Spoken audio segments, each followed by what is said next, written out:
Muy buenas tardes, siendo las 12:54 de hoy, viernes 16 de abril, vamos a dar inicio a la clase de hidrología para los grupos 1 IC 153, 1 IC 154, con la participación inicial de 34 estudiantes de 52, es decir, que faltan 18.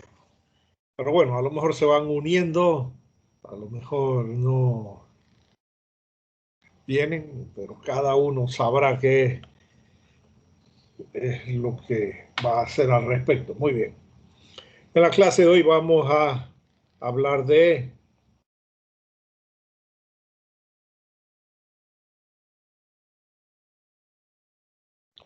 precipitación. ¿De dónde se origina la precipitación? Aquí hay vapor de agua. Y si se da un cambio de fase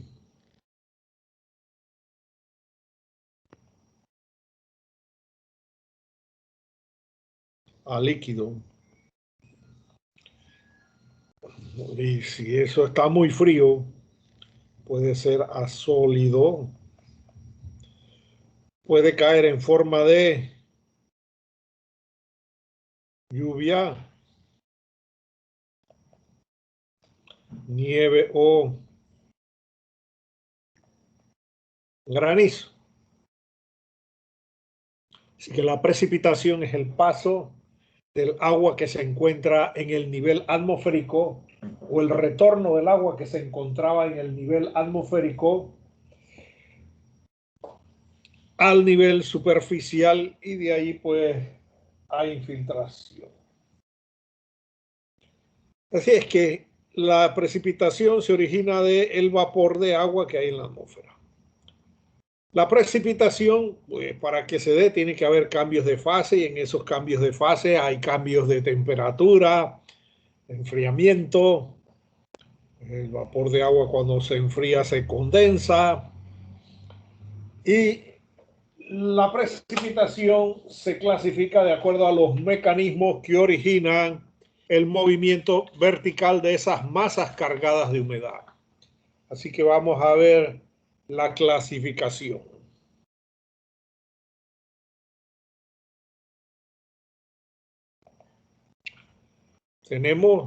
La clasificamos en tres: convectiva,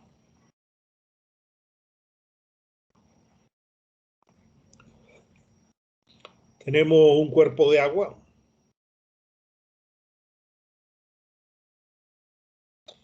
aquí está el sol, la radiación solar hace que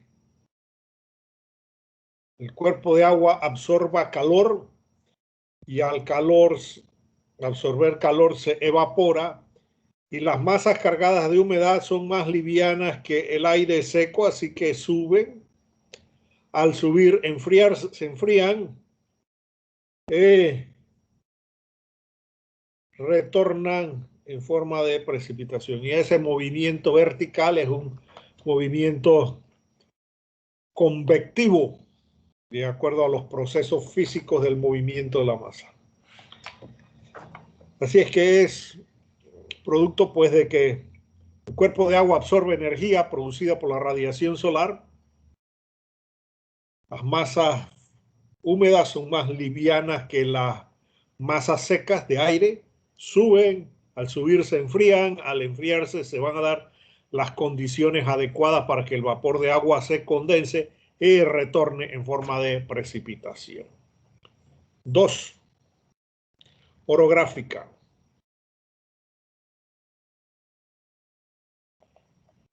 Tenemos nuestro cuerpo de agua.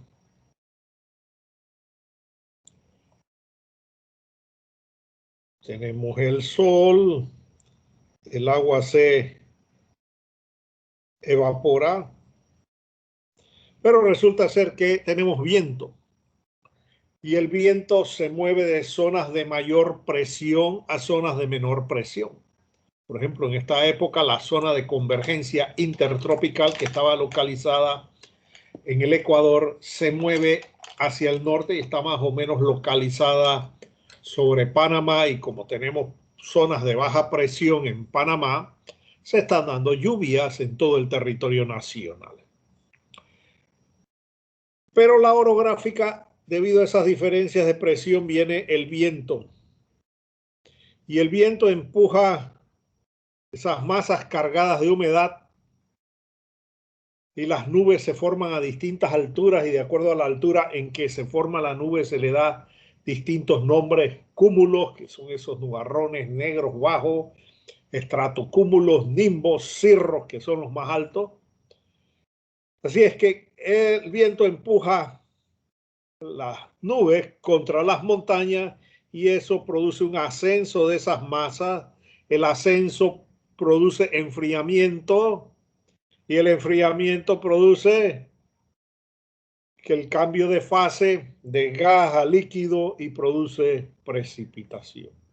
Es típico de la vertiente norte de Panamá, donde tenemos el mar Caribe, que tiene una gran fuente de evaporación, y los vientos generalmente soplan de norte a sur en esta región, y las masas cargadas de humedad se estrellan contra la cordillera central y tenemos pues que eso, la nube trata de pasar por encima de la cordillera, pero tiene que subir. Las montañas producen un ascenso mecánico y el ascenso produce enfriamiento. A veces se dan combinaciones de estas cosas, combinaciones de convectivo, orográfico, y el tercero también ciclónico o frontal.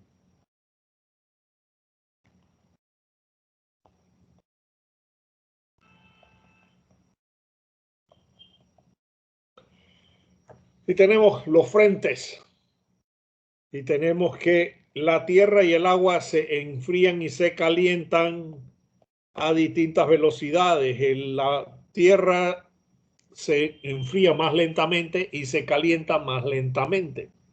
Y cuando hablamos de frente estamos hablando de grandes masas en el planeta Tierra que se mueven grandes distancias. Por ejemplo, ahora mismo tenemos un frente frío localizado sobre Panamá, donde esas masas del norte, que está terminando el invierno y ya quiere entrar la primavera, se están desplazando del norte hacia el sur, y los frentes se clasifican como frentes fríos o frentes cálidos.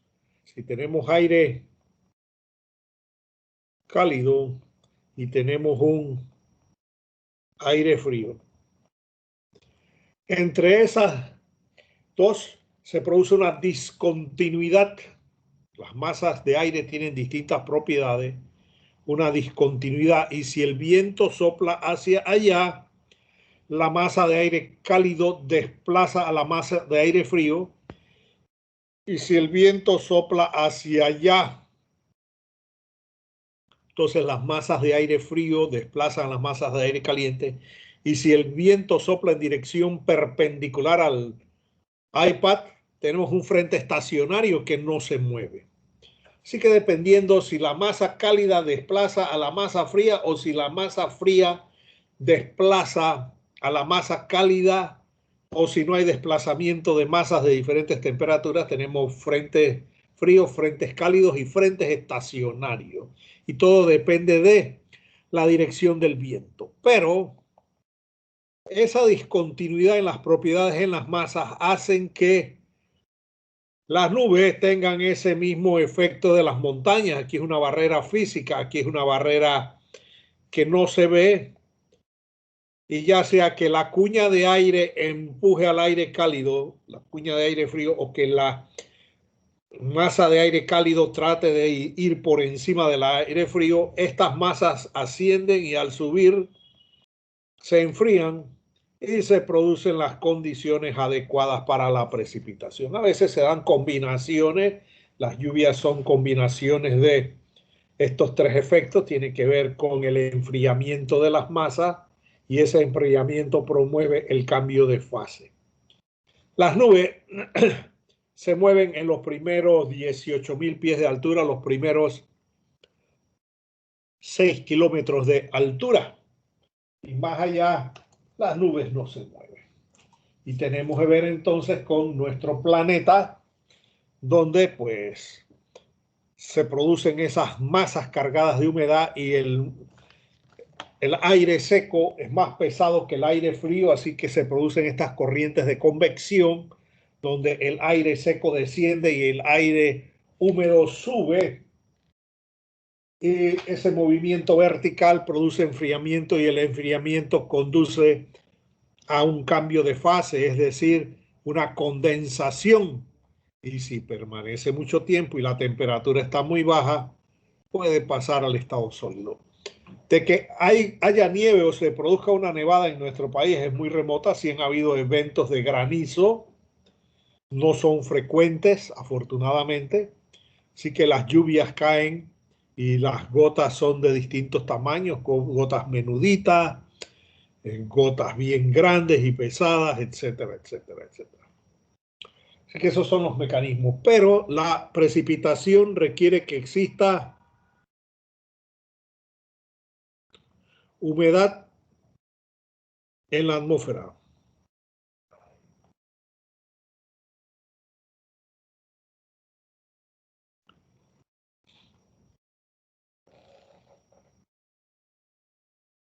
Okay. Entonces vamos a hablar de algunos conceptos termodinámicos de la atmósfera. Y recuérdese que la atmósfera es un sistema abierto. Así es que la atmósfera tiene una presión atmosférica que es el resultado de una mezcla de gases. Así que en esa mezcla que tenemos oxígeno, hidrógeno, helio, nitrógeno, ozono, monóxido de carbono, dióxido de carbono, etcétera, etcétera, más lo que nos interesa, vapor de agua. Así que a esto le llamamos aquí el aire seco. Y cuando medimos la presión atmosférica con un barómetro, medimos la suma de las presiones parciales de todos los gases, es decir, la presión que hace el oxígeno, más la presión que hace el hidrógeno, más la presión que hace el helio, más la presión, puse nitrógeno, más la presión que hace el ozono, más. Y a esto se le llama la presión de vapor, que es diferente de la definición que vimos en mecánica de fluidos, porque la definición que vimos en mecánica de fluidos para presión de vapor es para un sistema cerrado. Y la atmósfera no es un sistema cerrado, es un sistema abierto. Así que la presión de es igual a E. Entonces, si usamos la ley de los gases ideales,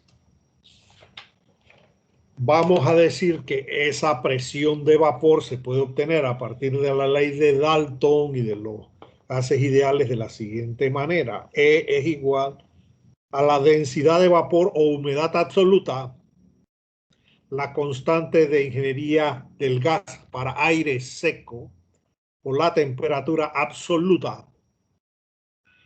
Y tenemos una relación entre el peso molecular del agua y el peso molecular del aire, y eso nos sirve para ajustar R, y ese valor es 0.622, donde R es igual a 2.87 por 10 a la 3 milibares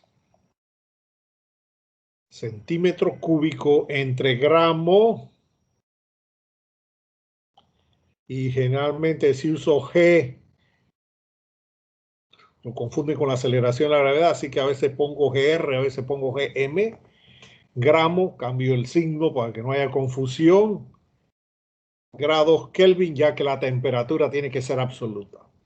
La presión de vapor la vamos a medir en milibares, que es una unidad en la escala absoluta, y en hidrodinámica atmosférica no se acostumbran ni usar ni el PSI ni el kilopascal, porque el PSI tiene PSIA y PSIG y es fácil saber cuándo es absoluto y cuánto es relativo. El milibar es una unidad absoluta y cuando tenemos pascales no sabemos si es absoluto o es relativo. Y tenemos una relación que dice que un milibar es igual a 100 pascales. Obsérvese que E es una fracción muy pequeña de la presión atmosférica total. Así que generalmente vamos a llamarle a eso P.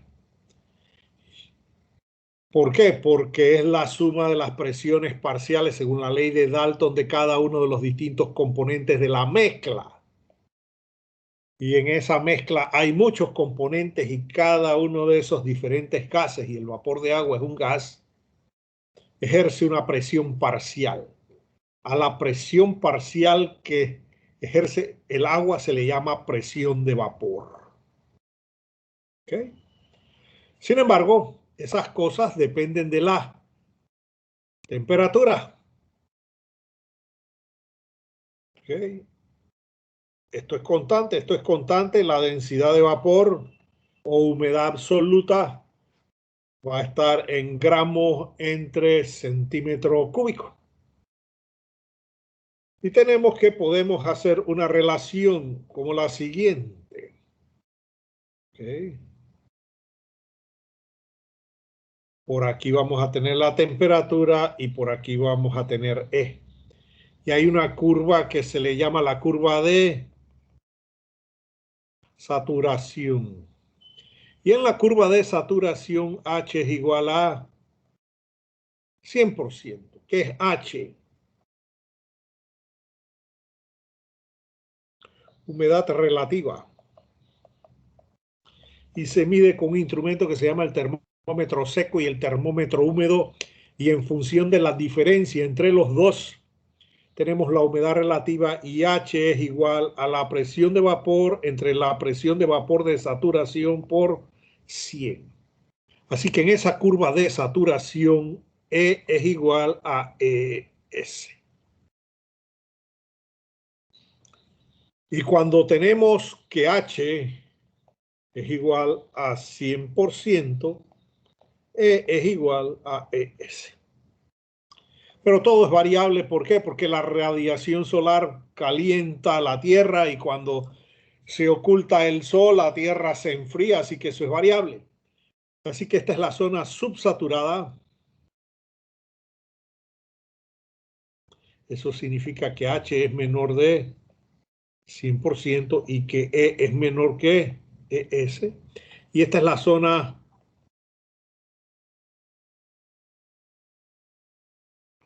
sobresaturada y la zona sobresaturada es inestable porque contiene más vapor de agua del que puede retener en condiciones de equilibrio y eso origina el proceso de condensación. ¿Okay? Entonces usted puede estar aquí y aumentó la temperatura y se movió para allá. O se pudo haber movido para allá dependiendo si se incrementó el vapor de agua producto de que había un cuerpo de agua cercano. Pero en la noche la temperatura disminuye y podemos llegar aquí. O llega y llegamos aquí. Y cuando llegamos a la curva de saturación, a esa temperatura se le llama la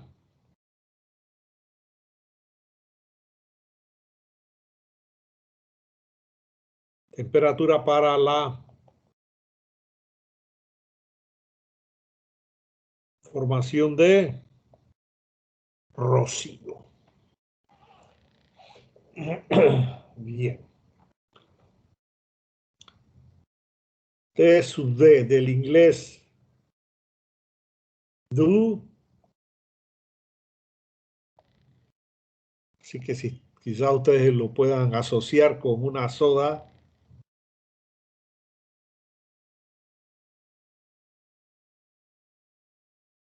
Alguien ha tomado Mountain Dew, una soda de color verde, y en la propaganda dicen rocío de la montaña con sabor cítrico. Eso es más inventado que otra cosa, pero por lo menos rocío de la montaña. Esto es el rocío de la montaña. Bien, ok.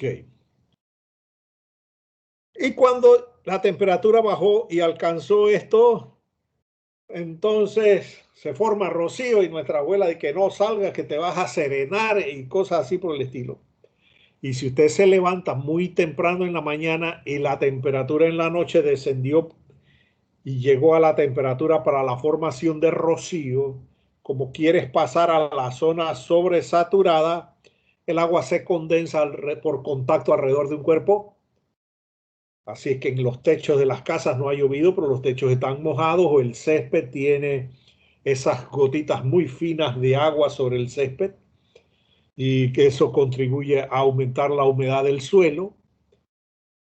O, por ejemplo, si usted viaja en ciertas épocas del año hacia el interior y va pasando, por ejemplo, por el puente Centenario a las 4 de la mañana, va a encontrar una niebla muy espesa porque está en la zona sobresaturada. Esas neblinas, al descender la temperatura, descendieron las nubes y ya están por debajo de o al nivel del mar prácticamente y están muy sobresaturadas y son inestables y cuando usted pasa en su auto va a condensarse la humedad alrededor del cuerpo del auto en el parabrisas y tiene que limpiar por activar el limpiaparabrisas aunque no esté lloviendo porque está en la zona sobresaturada y eso es altamente inestable y se produce la condensación con gran facilidad. Así que aquí se produce el rocío. Y esto se mueve dinámicamente dependiendo de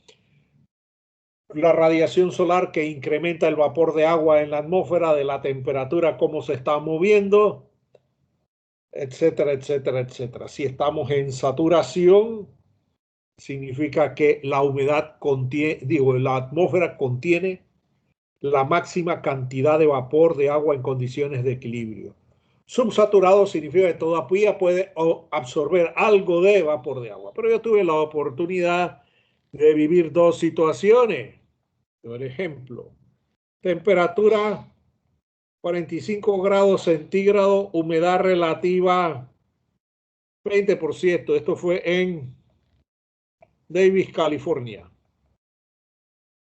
O aquí en Panamá, temperatura, qué sé yo, 36 grados centígrados, humedad relativa 98%, Panamá.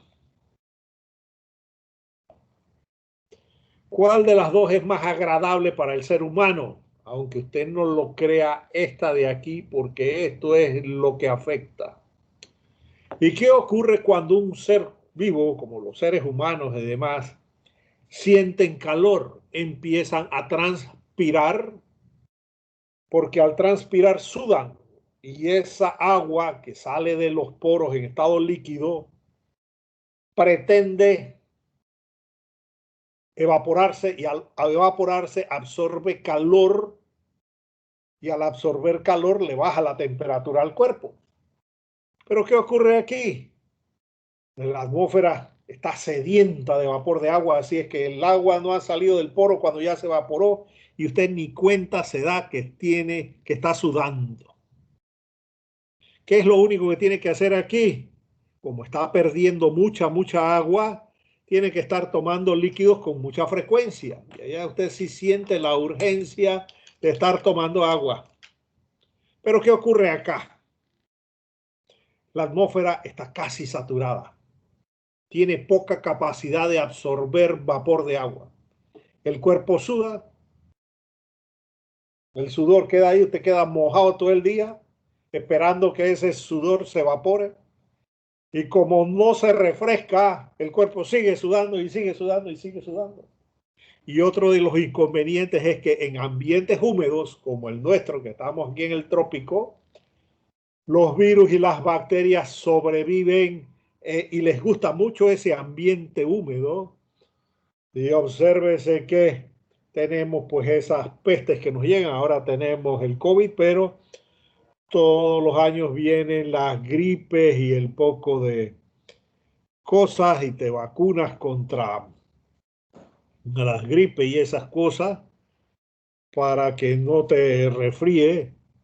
Y vienen cepas de distintas partes del mundo y a veces vienen las cepas de Panamá para usarlas para la vacuna, porque aquí tenemos buenas cepas de la vacuna. Vamos a ver, el nombre se me ha olvidado. Voy a buscar mi tarjeta de vacunación para acordarme. Es de influenza. Todos los años vacunan contra la influenza.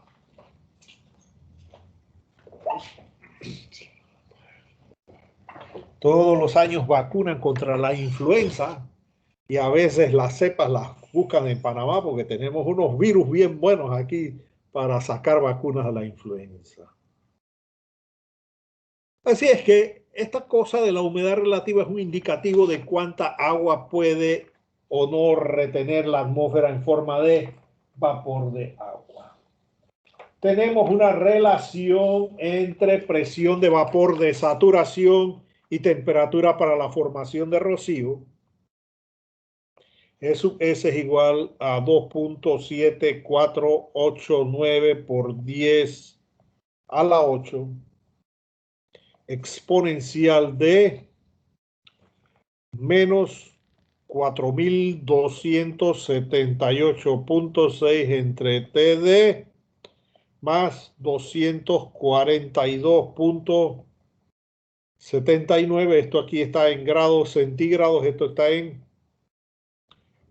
milibares y hay 1.000.000 de fórmulas con diferentes unidades.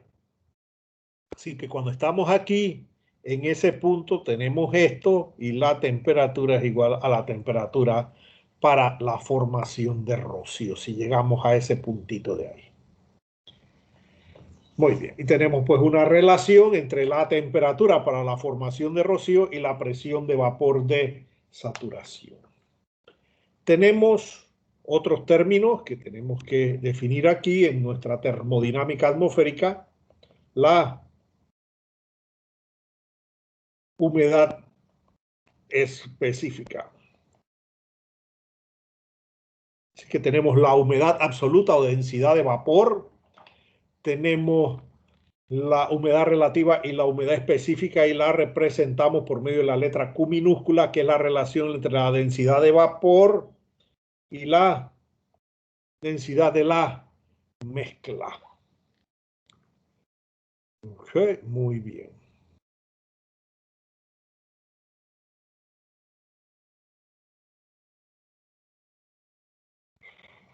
Bien. Entonces, vamos a ver aquí la densidad de vapor según lo que acabamos de buscar hace un rato es 0.622 E entre RT. Y la densidad de la mezcla, del resto de la mezcla de aire seco, es la presión atmosférica total menos E entre RT es igual a la densidad de el aire. Y la densidad de la mezcla es la densidad del aire más la densidad del vapor. Así que si sumamos esas cosas, la densidad de la mezcla es P menos E entre RT más 0.622 E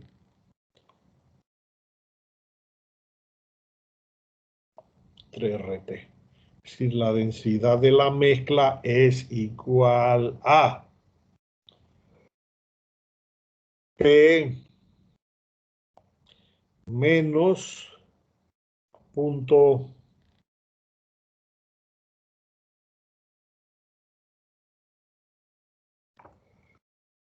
378 entre RT.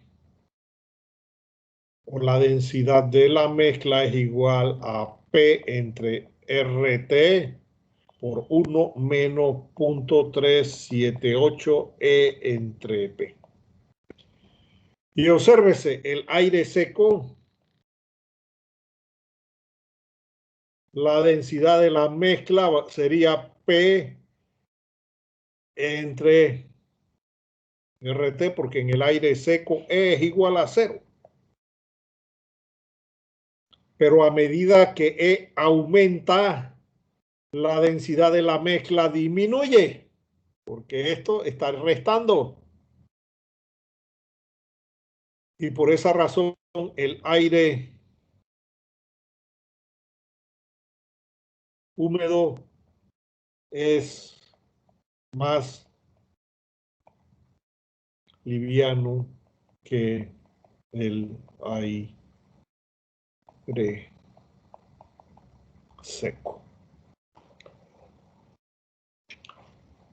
Así que al aumentar el vapor de agua, la densidad de la mezcla disminuye. Esto aumenta y todo esto disminuye debido a ese signo que tenemos aquí. Así es que el Q sería igual pues a la densidad de vapor .622 entre RT entre la densidad de la mezcla P entre RT por 1 menos 0.378 entre P.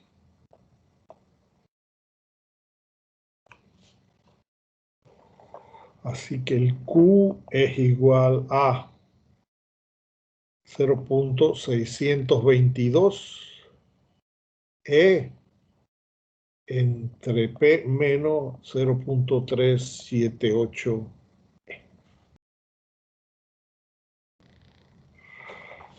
Y a veces,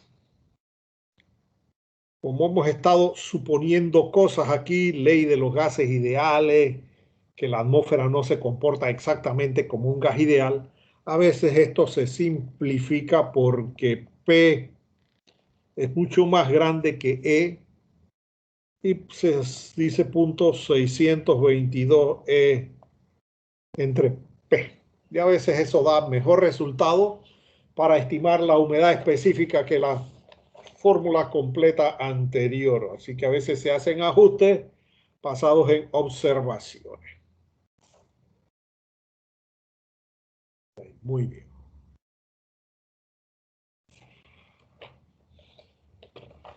Entonces, nosotros estamos en nuestro planeta Tierra. Aquí en el planeta Tierra tenemos, por ejemplo, temperatura, elevación. Y esto hace así. Y esto es 20 kilómetros. Y esto es 11 kilómetros. Y la temperatura es menos 56 puntos. Y este es el T sub 0. Y el T sub 0 promedio para todo el planeta es de 15 grados centígrados. Promedio. Eso no significa que la temperatura al nivel del mar siempre sea 15 grados centígrados. Depende de la radiación solar, pero ese es el promedio. A esta región de aquí se le llama la troposfera.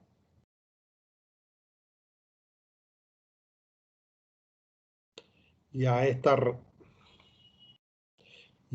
región de aquí la estratosfera.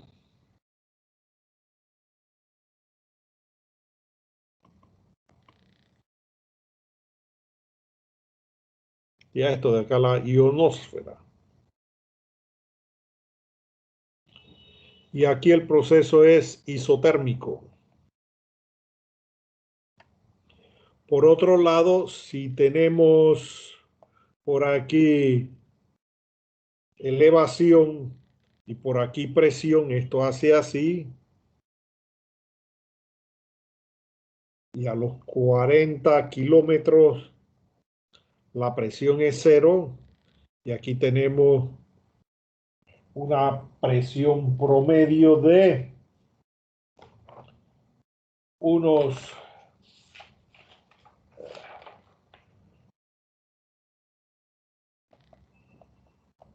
10-13 milibares. Y cuando hablamos de milibares, estamos hablando de la escala absoluta y nos evitamos el problema que teníamos en mecánica de fluido con la presión atmosférica. El movimiento de las masas cargadas de humedad se da en esta región de aquí y la altura máxima a la que llegan estas cosas son 6 kilómetros, alrededor de 20.000 pies de altura. Y más allá, las nubes no suben, ya el efecto de la fuerza ascensional o de empuje, el principio de Arquímedes, ya no funciona porque allá está muy frío y ya no sube más. Entonces, por esa razón, cuando atravesamos nubes, tenemos turbulencias y cosas. Por esa razón, las aerolíneas, los vuelos internacionales suben hasta 30.000 pies y viajan a 30.000 pies para que no haya turbulencia. Solo que cuando van a ascender o descender tienen que atravesar esas nubes y cuando el clima está bueno hay turbulencia excesiva en esas zonas de ahí. Por otro lado, si nosotros analizamos esto, tenemos que la temperatura aquí en la troposfera es igual al T sub 0 menos alfa Z. Y tenemos que alfa es el gradiente térmico.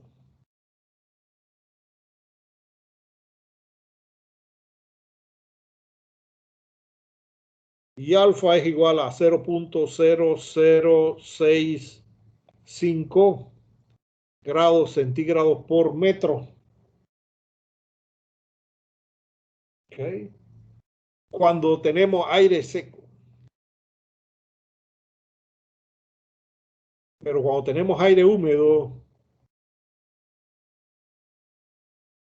o atravesamos masas cargadas de humedad, alfa es alrededor de 0.0098 grados centígrados por metro. En otras palabras, en lo mínimo, en 1 kilómetro de elevación, la temperatura debe descender 6.5 grados y si hay nubes o vapor de agua en la atmósfera hasta 9.8 grados centígrados. Por esa razón usted está en David y tenía, qué sé yo, 35 grados centígrados y subió a tierras altas, Boquete, y allá tiene dizque 24 grados centígrados. Y apenas son en recorrido 40 kilómetros de distancia entre David y Boquete, pero la elevación, David está casi al nivel del mar, es extremadamente húmedo, caluroso, pero usted sube 40 kilómetros y llega a Boquete, que está a 1.600 metros sobre el nivel del mar, y ya la temperatura se redujo producto de este gradiente térmico. Lamentablemente el gradiente térmico no es constante, pero sí es un hecho que en el planeta Tierra, al subir, la presión disminuye y la temperatura disminuye. Existen instrumentos que se llaman altímetros. ¿Y qué mide un altímetro? Mide la presión y lo convierte a elevación. Y vamos a mostrar tablas de dónde sale esa conversión. Hay fórmulas que no las voy a derivar aquí porque no las vamos a usar, pero existe algo que se llama la atmósfera normal. Así que vamos a mostrar la atmósfera normal. pero la atmósfera también es variable.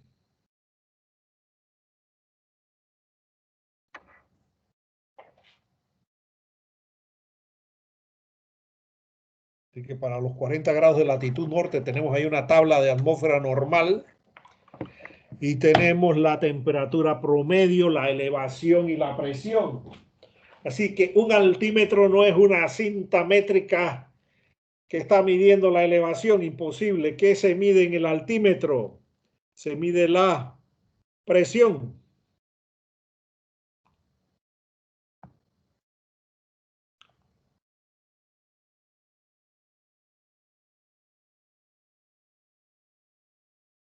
Y al medir la presión, usted puede interpolar en una tabla como esta más o menos a qué elevación. Hay tablas más finas que estas y a distintas latitudes, está lo que se denomina la atmósfera normal. Así que un altímetro no es un instrumento preciso, pero en aviación existen modelos y lo que se mide es la presión atmosférica. Y si todos los instrumentos están calibrados de la misma manera, usted sabe la elevación relativa de un avión con respecto a otro, no la sabe con exactitud, con un pequeño margen de error. Así que el altímetro mide presión y con presión se determina la elevación combinando, y quizás en mecánica de fluidos lo hicieron, yo lo hago cuando doy el curso de mecánica de fluidos, combinando la ley de los gases, digo, la variación lineal de temperatura con la ecuación fundamental de la hidrostática. Así que combinando estas cosas sale una fórmula para el altímetro, donde lo que se mide es la temperatura aquí, la presión acá, y en función de eso y del gradiente que depende de las condiciones de vapor de agua en la atmósfera, se puede estimar la elevación. Okay, y aquí hay una tabla de datos usando esa relación. Pero no vamos a derivar la fórmula del altímetro, eso se puede haber hecho en un curso de mecánica de fluido, pero existe eso. Así que el altímetro mide presión y con eso tenemos elevación. Ahora, para que ocurra la precipitación tenemos que tener un cambio de fase. Teníamos líquido. Hubo un proceso de evaporación.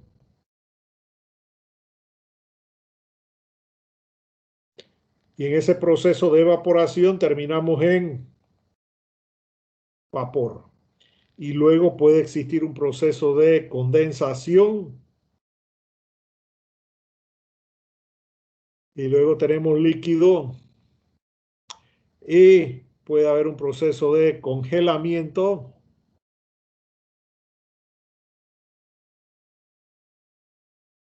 Y tenemos el sólido.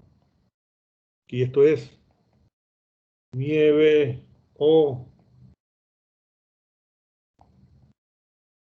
Y aquí tenemos lluvia. Y a la lluvia menudita que cae en el área de tierras altas, boquete típico, una lluvia con gotas muy finitas, le dan el nombre de bajareque. Ok, muy bien. Entonces, tiene que haber esos cambios de fase. Cuando se dan esos cambios de fase, y vamos a hablar aquí en nuestro trópico principalmente de evaporación y condensación, congelamiento, en eventos muy raros se ha dado granizo, ok, pero no es usual, por suerte.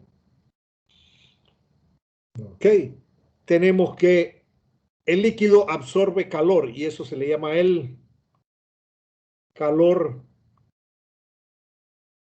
latente de eva. Y cuando tenemos el cambio de fase de condensación, tenemos el calor latente de...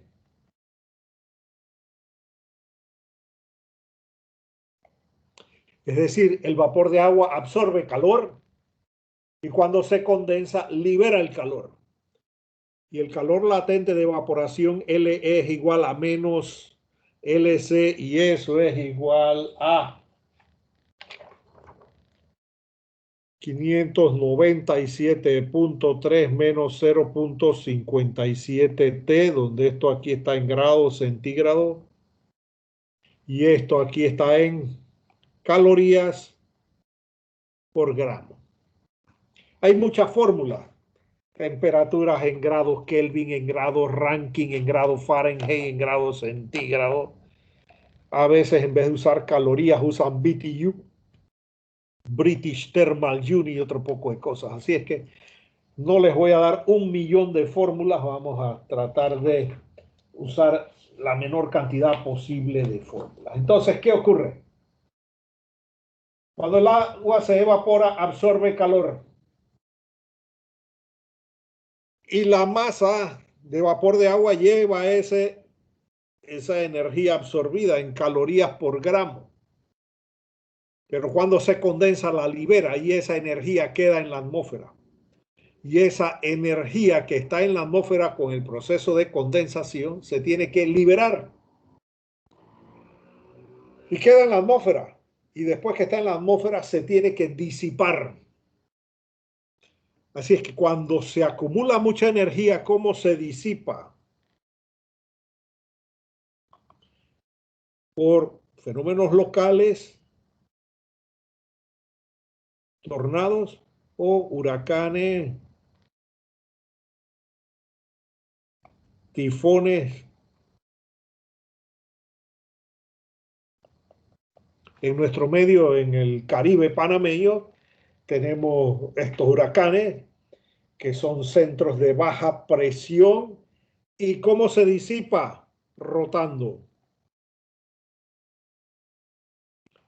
Así que los tornados son fenómenos localizados en áreas muy pequeñas. Los huracanes ya son en zonas mucho más grandes. Así que cuando tenemos esto, vienen estos fenómenos localizados cada vez que tenemos mini tornados aquí en Panamá. Por suerte no estamos en una zona de tornados, pero a veces vienen estos vientos que le llamamos vientos huracanados. Hay voladura de techos por todos lados porque resulta ser que no le dieron mantenimiento a los techos y los clavos se oxidaron o los clavos se aflojaron y vienen estos vientecitos acompañados de cierta rotación, se vuelan los techos, se caen árboles, así que sí tenemos localmente estos fenómenos en la estación lluviosa y es la energía que hay en el ambiente que se tiene que disipar. Y cuando se acumula mucha, entonces tenemos en el Caribe zona de huracanes, en el Asia le llaman tifones y en distintas partes del planeta le llaman de diferentes maneras. Así es que tenemos aquí la zona de huracanes en el Caribe que va más o menos de junio a noviembre y todos los años hacen una lista de nombres, 20 nombres, y si se le acaban los nombres, entonces usan letras griegas. El año pasado se le acabaron los 20 nombres y van alternando hombre, mujer, hombre, mujer. Antes eran mujeres únicamente y después protestaron y se le daban nombres de mujeres porque decían que el comportamiento del huracán era impredecible, pero ahora con igualdad y eso, pues mujer, hombre, y se cogen 20 nombres. Pero el año pasado fue un año de muchos huracanes y llegaron las letras griegas y nos llegó ETA, y el huracán ETA causó estragos en tierras altas, aunque no nos pasó el centro del huracán o el ojo del huracán, sino tocó la colita del huracán. Y véase y recuérdese todos los estragos que causó en el área de Volcán, Bambito, tierras altas, producto pues de de las lluvias de cierta magnitud, acompañados de mal manejo del suelo, deforestación y uso indebido del suelo. Nos ubicamos en áreas inundables y queremos que el río no crezca. El río va a crecer. Véase que ahora mismo tenemos un frente frío sobre Panamá. Ya el SINAPROC dio una alerta verde de que está lloviendo en tierras altas, producto de este frente frío, acompañado de una zona de baja presión sobre el istmo. Eso hace que las masas cargadas de humedad converjan hacia nuestro país y llueva, y está lloviendo. Y pues ya tenemos cierta preocupación por los niveles que ha alcanzado el río Chiriquí Viejo, el río Caldera, Boquete y demás, por estas lluvias de abril, y apenas estamos empezando la estación lluviosa. Pero la deforestación, el mal uso del suelo y demás contribuye a que los efectos de estos fenómenos meteorológicos sean más graves, y cada vez los costos de los daños materiales y pérdidas de vidas humanas son mucho más elevados, porque la cantidad de tierra es mayor y la necesidad de cultivar es mayor, y vamos deforestando más, etcétera, etcétera, etcétera. Muy bien, entonces esa energía se tiene que disipar, y se disipa rotando. No solamente es la traslación, el viento, sino la rotación. Y cuando el movimiento no solamente va acompañado de traslación, sino de rotación, pues tenemos tornados, huracanes, y aquí nosotros le damos el nombre de vientos huracanados. No es un huracán propiamente dicho, pero es una especie de tornado, un semitornado allí, y eso causa estragos en algunas áreas, caída de árboles, porque tenemos los parques y no verificamos la salud de los árboles, y para derribar un árbol a veces no te quieren dar ni permiso, y llega la tormenta, el Ministerio de Ambiente tiene que ir a pedir permiso para echar abajo un árbol, y si no lo pides te multan, y resulta que el árbol se viene a caer y no te dan el permiso, y viene el fenómeno, echó abajo el árbol, te cayó encima de la casa, encima del carro y demás, y eso es impredecible dónde, cuándo y cómo va a ocurrir. Por eso se le daban nombres de mujeres. Bueno, ya se trató de equilibrar el asunto, ahora se alterna hombre, mujer, nombre de mujer, hombre, mujer, se alterna.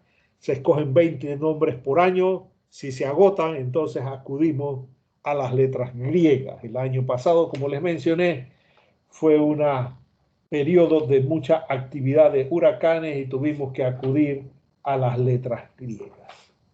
Vamos a desarrollar entonces un modelo simple utilizando esa termodinámica atmosférica que desarrollamos antes, y se llama cantidad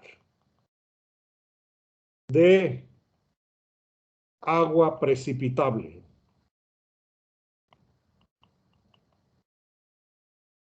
Y lo vamos a designar con la letra griega de profundidad.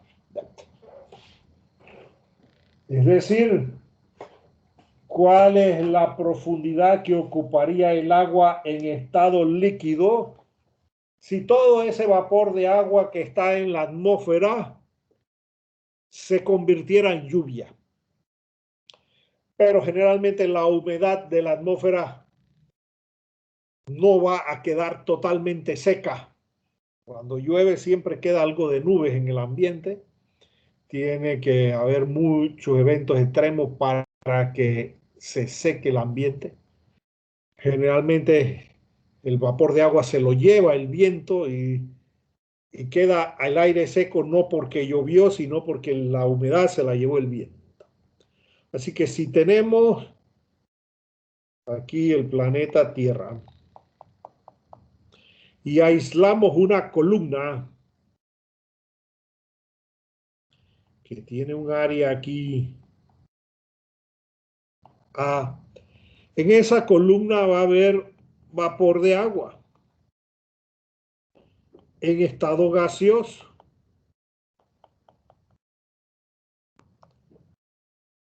y a una elevación dada. Eso varía con la elevación. Si tomamos aquí un pequeño elemento, vamos a tener una cantidad de masa de agua en estado gaseoso. Y si todo eso se convirtiera a líquido, aquí está en vapor, y si estuviéramos en líquido, entonces en esa columna tendríamos aquí que eso ocuparía una profundidad de en estado líquido. Y toda la masa que había en la columna ahora va a estar aquí. Así que la masa es la densidad del agua en estado líquido por el volumen, que es el área por D. Pero aquí eso es variable. Varía según la elevación. Así que la densidad, el diferencial de masa va a ser la densidad de vapor por A por un dz. Y si combinamos eso con la ecuación fundamental de la hidrostática, dP dz igual a menos la densidad de la mezcla por la aceleración de la gravedad, este dz lo podemos reemplazar aquí y nos queda que el diferencial de masa es igual a la densidad de vapor por el área entre por dP entre densidad de la mezcla G negativo. Y a esto de aquí, convenientemente, le llamamos Q.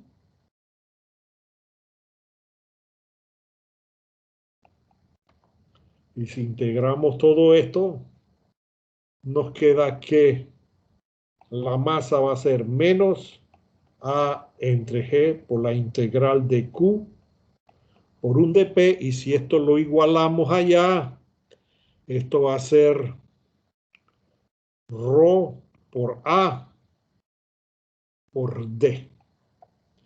Esta A se nos va, por lo tanto la cantidad de agua precipitable D es igual a menos 1 entre ρg, la ρ del agua en estado líquido, la integral de P inicial a P final, Q por un dP. Pero al nivel del suelo la presión es mayor que a mayor elevación, así que cambiamos los límites y quitamos ese signo. Y nos queda que D es igual a 1 entre ρg, la integral de P final a P inicial de Q por un dP. Y necesitamos datos. Esto es continuo, pero los datos no se recogen de manera continua. Se recogen de manera discreta.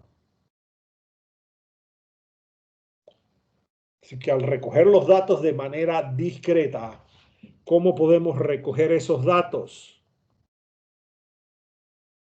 Con una sonda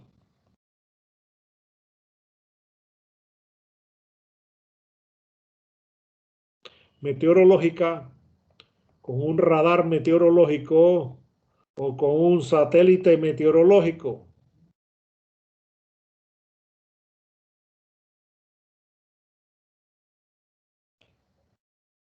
El método más rudimentario y el original antes de que existieran los radares y los satélites era la sonda. ¿Y qué es la sonda? La sonda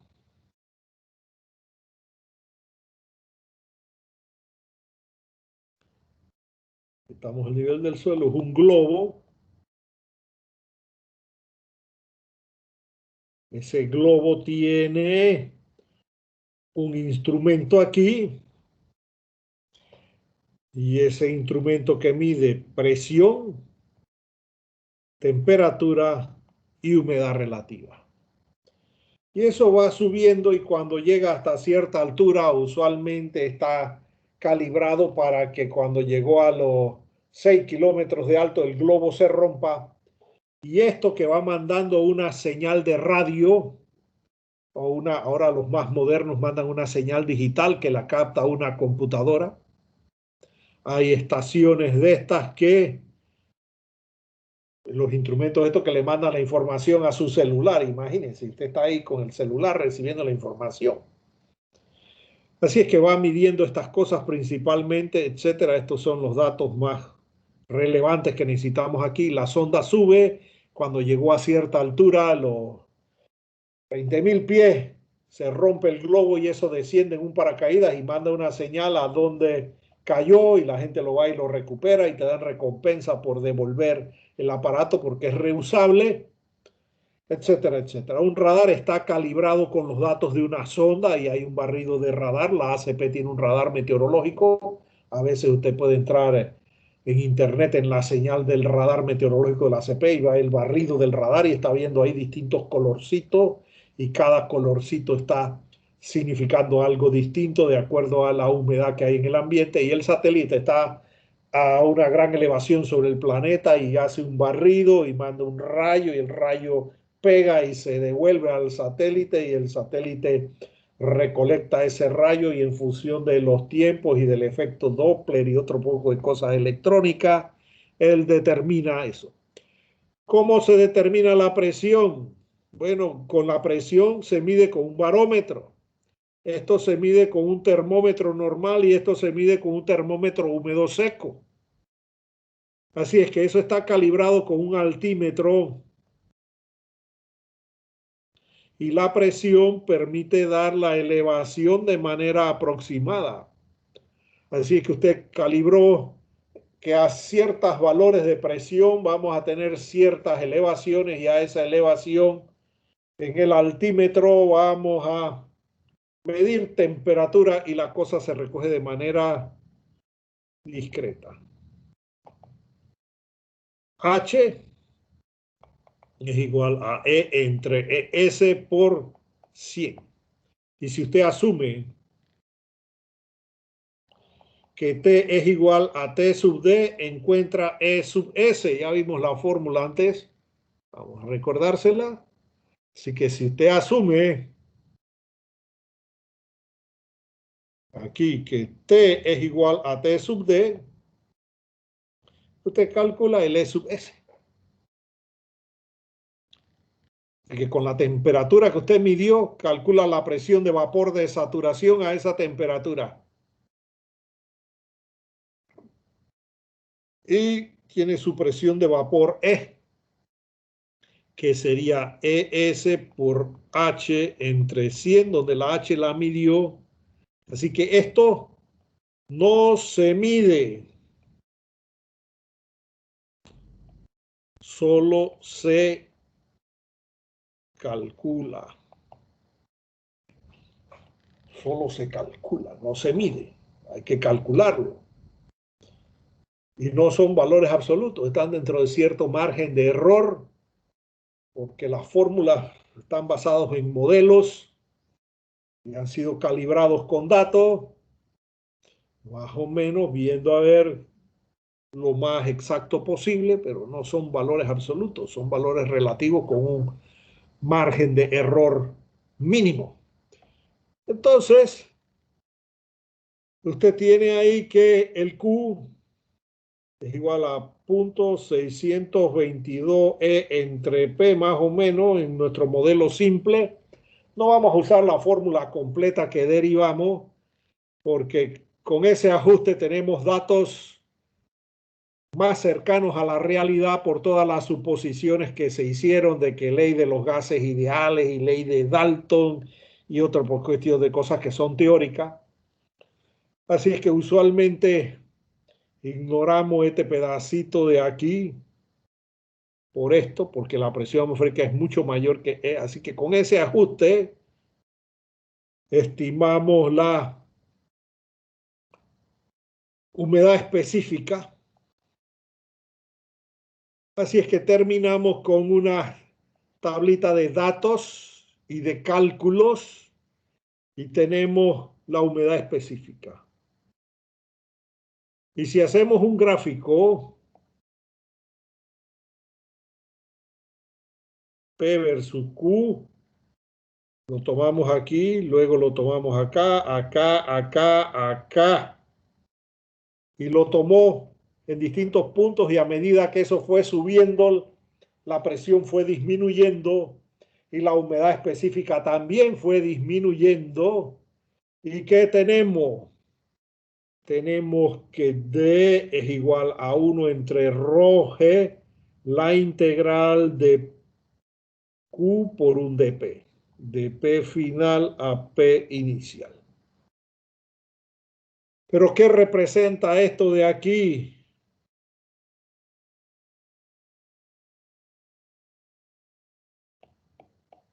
El área. El área es la integral de Q por un dP. ¿Y cómo vamos a calcular esa integral que es continua? De manera discreta vamos a usar la regla de Simpson, va a ser el Q promedio por un delta P. Así que de aquí a aquí tenemos un delta P y aquí tenemos un Q promedio y tenemos el área de un rectangulito, Q promedio por delta P me da esta subárea de aquí y así nos vamos calculando cada una de estas diferentes áreas aquí. Y al final tenemos el área debajo de la curva caudal en función de presión, humedad específica en función de presión atmosférica. Y con eso podemos calcular el D de manera discreta. D sería 1 entre ρ G por la sumatoria del Q promedio por delta P. Así que D sería 1, densidad del agua promedio 1000 kilogramos entre metro cúbico, pero la densidad depende de la temperatura. Aceleración de la gravedad, vamos a usar, qué sé yo, 9,81 metros entre el segundo al cuadrado. También varía con la elevación, por eso los ajustes ayudan a compensar esas suposiciones que estamos haciendo de que la densidad del agua es constante. ¿Ok?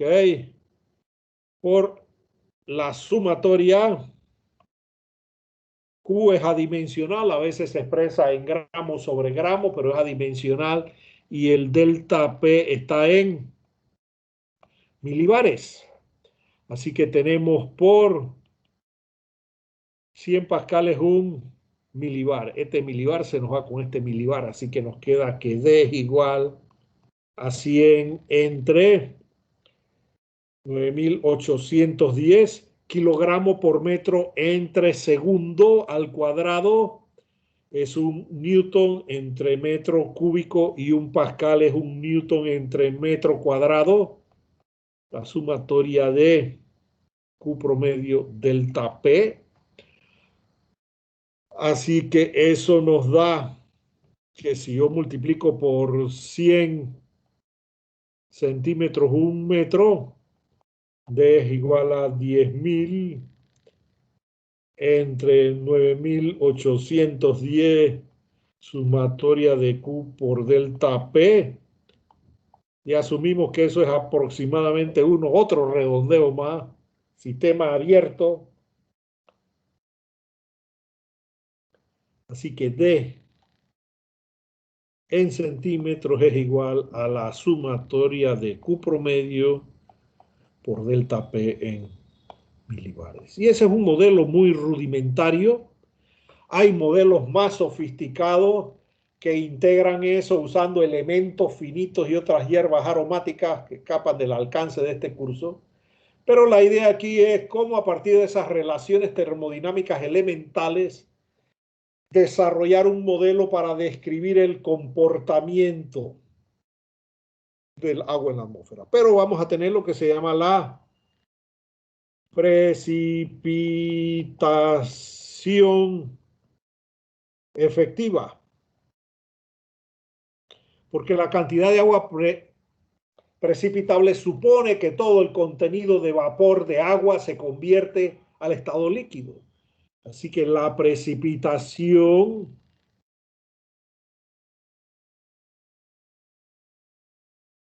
va a ser un coeficiente, vamos a llamarle coeficiente de precipitación por D. Y ese coeficiente de precipitación varía entre 0 y 100 y depende de las condiciones ambientales y ya se ha estudiado. Bueno, era tal la cantidad de agua precipitable que hay y esto lo medí con un pluviógrafo, así que qué porcentaje de la cantidad de agua en esas condiciones meteorológicas o ambientales se convirtió en lluvia efectiva, bueno, tenemos un coeficiente de precipitación que varía según las condiciones meteorológicas y según el periodo del año, etcétera, etcétera, etcétera. Así es que esa es nuestra precipitación efectiva, que es un porcentaje de la cantidad de agua precipitable. ¿Y para qué existen estos modelos? Básicamente para la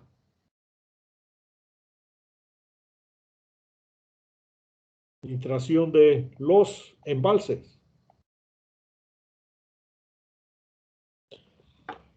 Y aquí en Panamá, la ACP tiene 3 embalses.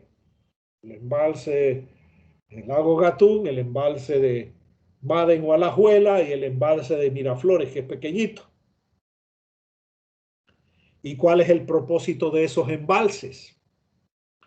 Almacenar agua en la estación lluviosa para tenerla disponible en la estación seca.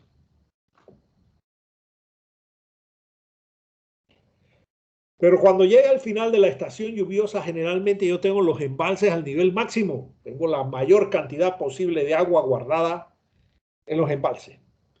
Y hace un par de años atrás, para el 8 de diciembre, vino una tormenta extrema sobre la cuenca de Gatún y Bayano y todo lo demás, que se le dio el nombre de la Purísima.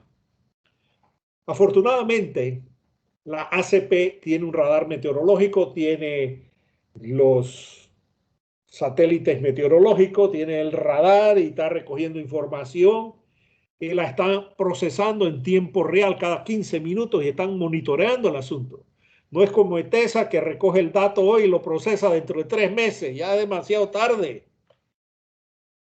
Y obsérvese que el Departamento de Hidrometeorología lo van a liquidar porque se creó un nuevo Departamento de Hidrometeorología, instituto nuevo. Espero que lo doten de los recursos adecuados, porque recoger data y procesar la data en tiempo real requiere de instrumentos de medición. La data no se puede inventar. Así que espero que no sea un salario bueno para el director y la secretaria y todo lo demás. Necesita equipos de computadora, estar asociado a los radares que le lleguen la información, estar monitoreando las 24 horas del día toda esa información, estar recibiendo la información del campo. En la ACP, las estaciones de los pluviómetros tienen una estación que manda la señal al satélite y el satélite la manda al centro de cómputo. No es como las de TESA, que la estación está por allá y eso lo recogió. Y yo voy dentro de 3 meses a recoger la data, a ver qué fue lo que se registró en el pluviómetro. Eso requiere mantenimiento, porque esos equipos usan baterías, algunos de la ACP usan paneles solares que la gente se los roba y demás, y entonces causan más perjuicio que otras cosas.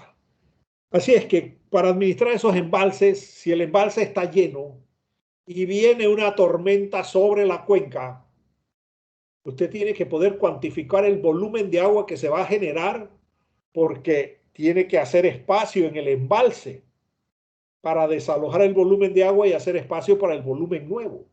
Porque si usted no hace eso y el nivel pasa por encima del máximo y llega al nivel crítico, entonces la presa puede fallar, porque no está diseñada para resistir un volumen de agua o una presión exagerada. Tiene sus factores de seguridad, pero también tiene sus niveles máximos, y por eso los embalses tienen vertederos con compuertas para abrir compuertas y poder desalojar esos volúmenes de agua. Así es que la ACP, con esa información, empezó a abrir gradualmente las compuertas de Gatún hasta que abrieron las 16 compuertas y seguía lloviendo y el nivel del agua en el lago Gatún subiendo. Suspendieron el tráfico de los barcos y empezaron a descargar a través de las alcantarillas de las esclusas hacia el Océano Atlántico y hacia el Océano Pacífico, que era más complicado porque de ahí pasaba a Miraflores y de Miraflores al Pacífico.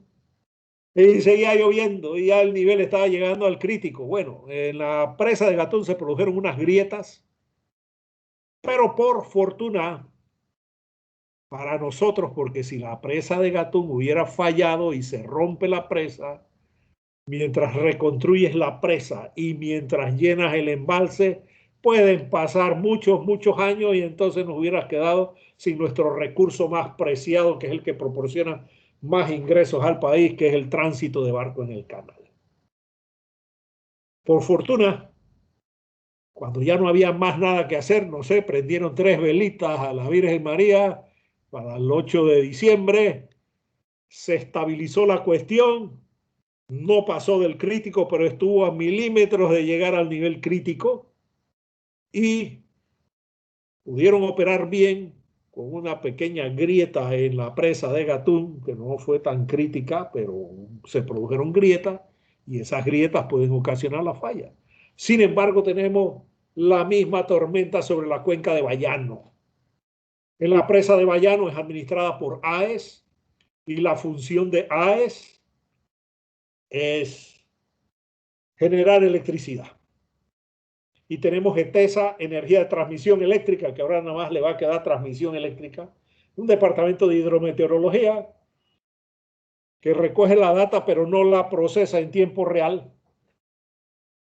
Así que AES estaba esperando instrucciones de ETESA, ETESA no tenía datos porque no lo procesa y se tiran la bola entre uno y otro hasta que el administrador, viendo que el nivel del agua en el lago Bayano estaba subiendo, ya estaba llegando al crítico, entra en pánico y opera el embalse de una manera en que no está diseñado de operar así, porque una de las funciones de los embalses es control de inundaciones, poder tener descargas reguladas o graduadas. Pero como no le dicen nada y él ve que el nivel está subiendo, ya está por encima del máximo y está llegando al crítico, entonces abre compuertas de manera repentina, abre todas las compuertas y se produjo una inundación catastrófica, aguas abajo de la presa de Bayano, que acabó con todos los arrocelas, las porquerizas, los gallineros, inundó poco de casas, produjo pérdidas millonarias, pérdida de seres vivos, murieron algunas cuantas personas porque está lloviendo, el río está creciendo, ajá, qué bonito. A veces en tiempos pasados dijeron que venía un tsunami y la gente corrió con cooler y estéreos a la avenida Balboa y allá para ver el tsunami. Qué emoción la nuestra, qué bien que administramos esa información. Viene un tsunami, sal huyendo y vete para las cumbres, vete para Cerro Azul. Allá no te alcanza el tsunami. Ah, no, vamos a ver el tsunami. Vamos a llevar el cooler, el estéreo aquí a la avenida Balboa, al Causeway, para ver el tsunami. Qué bien. Bueno, pues entonces, con esta información y estos modelos más sofisticados, aquí hemos desarrollado un modelo rudimentario, podemos administrar el embalse. Así que vamos a ver cómo es eso del embalse. Usted tiene una cuenca y en esa cuenca hay un embalse. Usted puede estimar la precipitación y si la cuenca es muy grande, pues estima la cantidad de agua precipitable en distintos puntos y saca un promedio. Y eso sería el coeficiente de precipitación por la cantidad de agua precipitable. Esto se va a mover aquí como escorrentía superficial, R, que es igual al coeficiente de escorrentía por la precipitación y llega al embalse, pero también tenemos precipitación directa sobre el embalse. Y vamos a ignorar algunas cosas, vamos a suponer que las paredes del embalse son verticales, eso no es cierto, para no tener un detalle muy sofisticado del área, así que por eso dije que es un modelo muy rudimentario. Pero hay que mezclarlo entonces con la topografía y todo lo demás. Así es que el volumen de agua que llega al embalse es la que cayó en la cuenca. Y tenemos el área de la cuenca y tenemos el área del embalse. Así es que, ¿qué cayó en la cuenca? R por A menos AL, más lo que cayó directamente sobre el embalse P por AL. Así que mi volumen es igual a P por CR por A menos P por CR por AL más P por AL.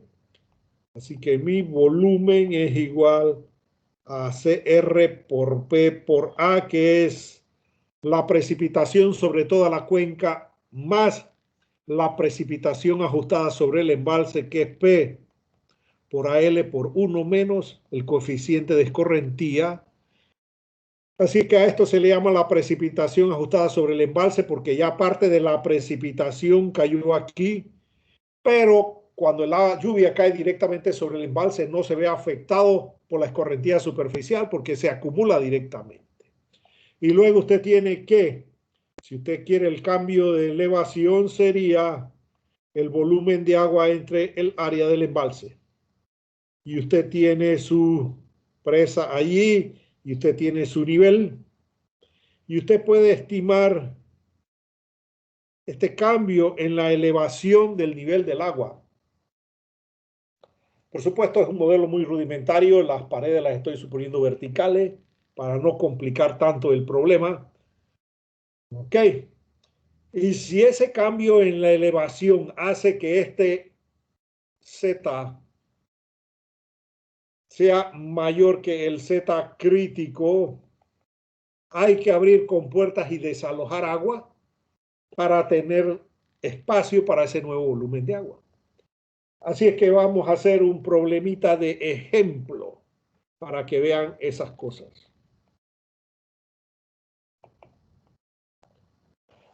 Ok, muy bien. Así que vamos a ver mi problemita de ejemplo. Aquí ya tenemos parte de la data procesada. Ya que recuérdese que la elevación la estimé con un altímetro midiendo la presión atmosférica. La temperatura la medí con un termómetro. Y la presión de vapor la estimé con la humedad relativa y la temperatura.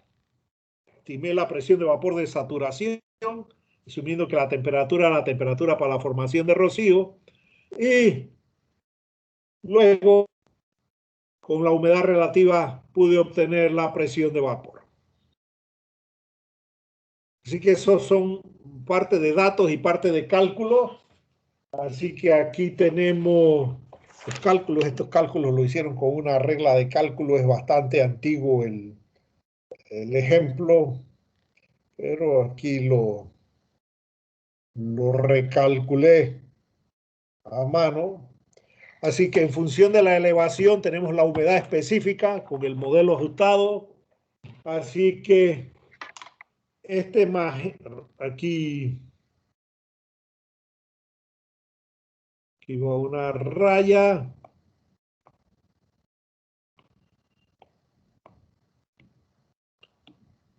Y va una raya, una raya, una raya. Ese más este entre 2. Este más este entre 2. Este más este entre 2, etcétera. Tiene el valor promedio. Luego tiene el delta P y el delta P es la inicial menos la final y así vamos calculando los delta P en el intervalo y tenemos nuestros delta P, okay. Y luego multiplicamos el Q promedio por el delta P, sumamos eso y tenemos la cantidad de agua precipitable. Así es que nos dijo que D era igual a 1.0164 centímetros. Vamos a suponer que el coeficiente de precipitación es 90%, así que la precipitación efectiva que se espera de esa lluvia es 0.9 por 1.0164 centímetros. La precipitación efectiva sería de 0.9, 1.04164 por 0.9374 centímetros, que es 9.37476 por 10 a la menos 3 metros.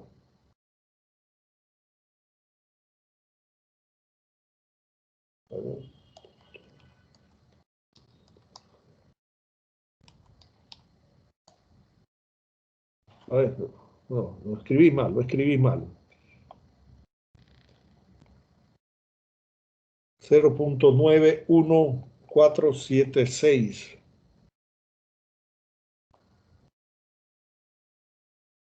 9.1476 por 10 a la menos 3 metros. Ya tengo mi precipitación efectiva. Se espera que con las condiciones meteorológicas se ha observado un coeficiente de precipitación efectiva del 90%, es decir, que el 90% del agua que se encuentra en estado de vapor sobre la cuenca se va a precipitar. Vamos a decir que tenemos un área de una cuenca, vamos a ponerla bastante grandecita para divertirnos con los números, vamos a decir que 50.000 hectáreas y que el área del lago es de 250 hectáreas. Ya sabemos que una hectárea es de 10.000 metros y que esto nos queda 5 por 10 a la 8 metros cuadrados y esto nos queda 2.5 por 10 a la 6 metros cuadrados.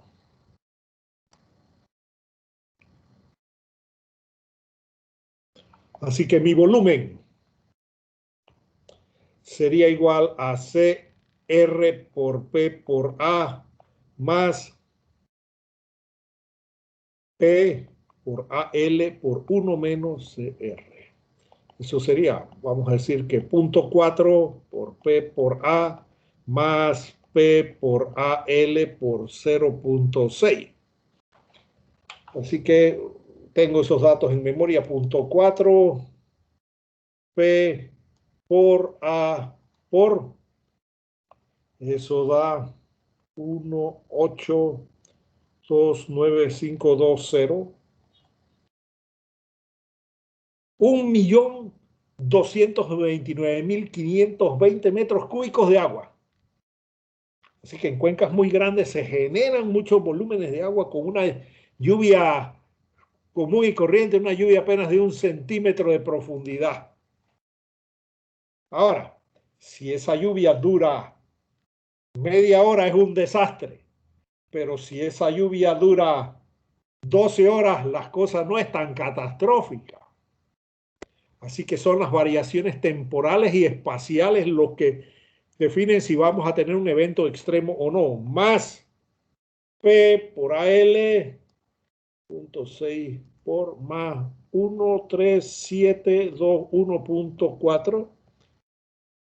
La lluvia directa adicional sobre el embalse generalmente es pequeña y el delta H sería, esto sería más 1.843.241.4.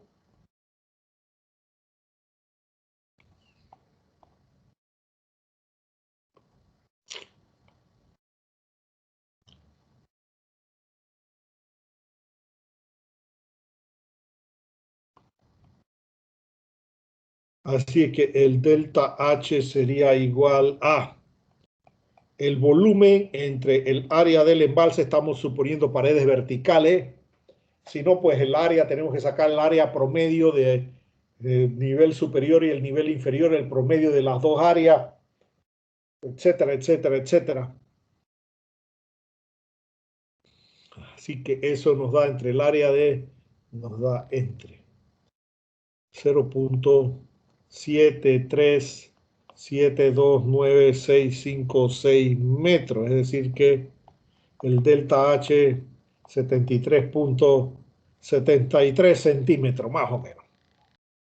Véase, 1 centímetro de lluvia sobre toda la cuenca va a hacer que el embalse suba 73 centímetros. Ahora, esta cuenca es bastante grande, la puse así exagerada para que vean que lluvias pequeñas en áreas grandes producen grandes volúmenes de agua y esos grandes volúmenes de agua pues depende de la duración de la lluvia. Vea, se está cayendo una lluvia menudita, menudita, menudita en estos momentos. Esa lluvia es buena, genera mucha infiltración, no genera mucha erosión y está distribuida en un espacio de tiempo muy grande. Así que esta lluvia, si duró 24 horas, no va a producir mayores efectos, pero si esa lluvia duró media hora, eso va a ser una inundación monstruosa que va bajando por ese río hasta llegar al embalse. Así es que las variaciones en el espacio y en el tiempo afectan el comportamiento, pero véase, aquí la moraleja de esto es una cantidad de lluvia pequeña en un área grande produce un gran volumen de agua superficial. Ese volumen de agua superficial en este caso se va a almacenar en el embalse. 1 centímetro de lluvia sobre toda la cuenca va a representar que el nivel del agua en el embalse sube 73.73 centímetros. Si usted tiene su elevación inicial, aquí, si usted tiene su Z inicial y estimó el delta Z y sacó la Z final, la Z inicial o elevación inicial más el cambio de elevación, si eso le da menos del Z crítico, no problema.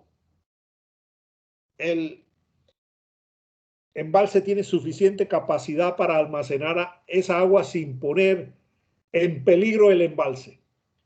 Pero si esto le da por encima del Z crítico, ya usted sabe que se tiene que tomar decisiones antes de que llegue el momento crítico, ir abriendo compuertas gradualmente, descargando agua para hacer esos volúmenes y es un riesgo.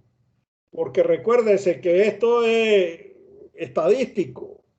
¿Qué le garantiza a usted que el 90% de esa humedad se va a convertir en lluvia?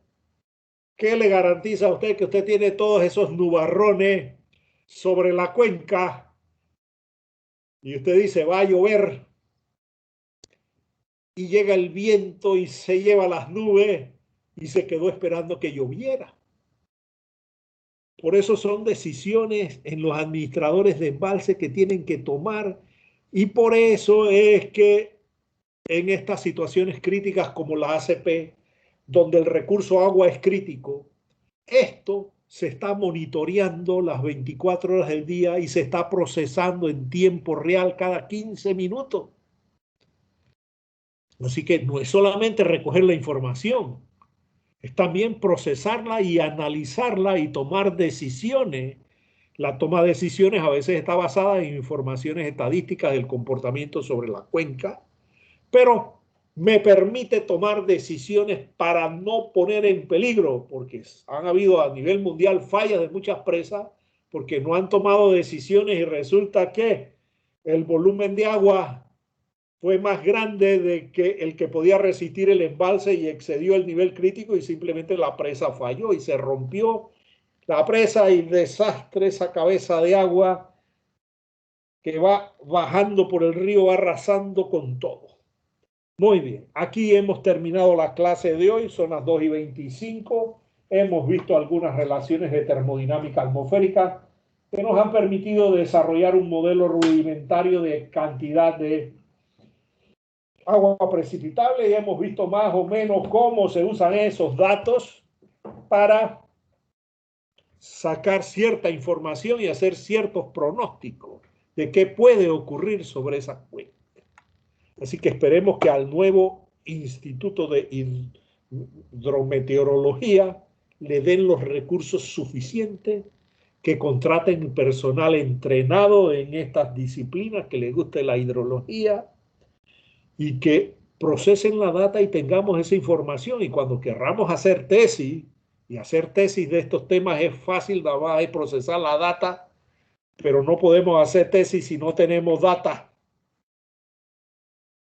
Procesar la data y hacer estimaciones y pronósticos y cuestiones. Sí que es importante la data, pero recoger y procesar la data es costoso. Así que yo no sé si nuestros fabulosos diputados han tomado en cuenta los costos en que se incurre, porque no es cuestión de crear un instituto y no dotarlo de los recursos adecuados, porque es lo mismo que tendríamos ahora, en que ETESA hace una cosa y el Ministerio de Ambiente hace otra, y todos lo recogen por aquí, por allá y después no se sabe ni dónde está. Así que no sé si alguien tiene alguna pregunta. Hemos terminado aquí con 43 alumnos de 52. Si no hay preguntas, hemos terminado la clase de hoy y nos vemos la próxima semana. Ok. De aquí. Nos vemos, profe. Hasta luego, profe. Hasta luego. Hasta luego, profe. Hasta luego, profe. Detener la grabación para guardarla.